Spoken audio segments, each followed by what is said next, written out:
Bonjour, je suis Dr Catherine Labbé, je suis pneumologue à l'IUCPQ depuis 2016. Je suis aussi chef du service de pneumologie.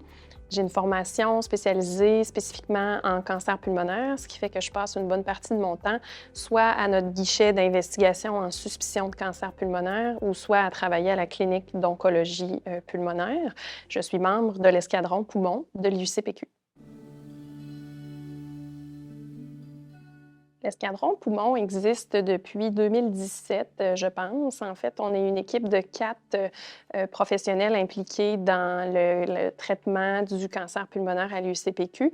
Il y a moi qui est pneumologue-oncologue, il y a Dr Anne-Sophie Laliberté qui est chirurgienne thoracique, il y a Dr Philippe Joubert qui est pathologiste et chercheur, et il y a Yoann Bossé qui est chercheur et qui a un doctorat en génétique.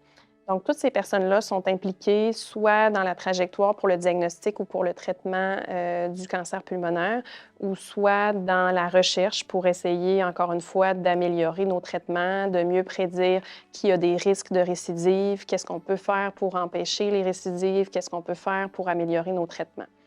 Le but de l'escadron poumon, c'était vraiment d'avoir des visages puis des gens qui représentent l'IUCPQ, qui représentent l'Institut et qu'on voit pendant le mois de sensibilisation au cancer du poumon, qui est le mois de novembre à chaque année.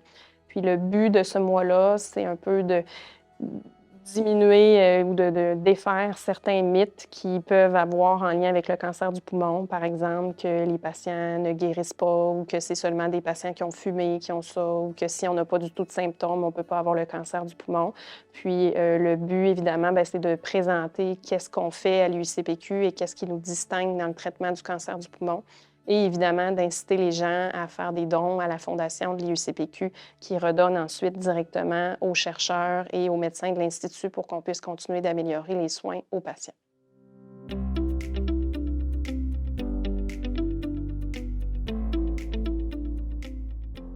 Parmi les particularités puis les forces qui démarquent l'IUCPQ dans le traitement du cancer pulmonaire, je pense à plusieurs choses, mais entre autres, je pense au fait qu'on a vraiment une équipe multidisciplinaire extraordinaire qui place le patient au cœur de leurs préoccupations et tout le monde s'implique vraiment pour être certain que le patient a une expérience le plus facile possible malgré un diagnostic et des traitements qui sont parfois difficiles.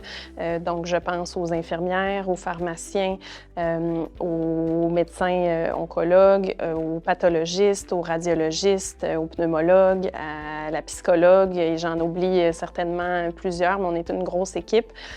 Parmi les autres choses qui nous distinguent, c'est notre guichet en investigation de suspicion de cancer pulmonaire. Donc, on est un des centres dans la province où on a mis sur pied ce guichet-là depuis le plus longtemps. On était parmi les premiers et on a des délais très courts pour faire nos diagnostics, ce qui permet aux gens, ultimement, d'être traités plus tôt, d'avoir des traitements plus efficaces aussi, puis de réduire, on le sait, l'anxiété et le stress en lien avec le fait d'avoir une suspicion de cancer et de ne pas avoir de diagnostic ou de traitement encore.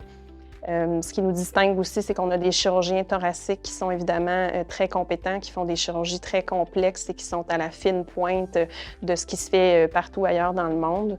Puis je dirais peut-être une dernière chose, c'est nos pathologistes qui, encore là, sont très à jour et sont très rapides dans les diagnostics qu'ils vont poser. Donc, quand les patients sont en attente d'un résultat de biopsie, on est parmi les centres au monde où on a des délais les plus courts pour avoir les réponses dont on a besoin pour par la suite pouvoir planifier le traitement de nos patients.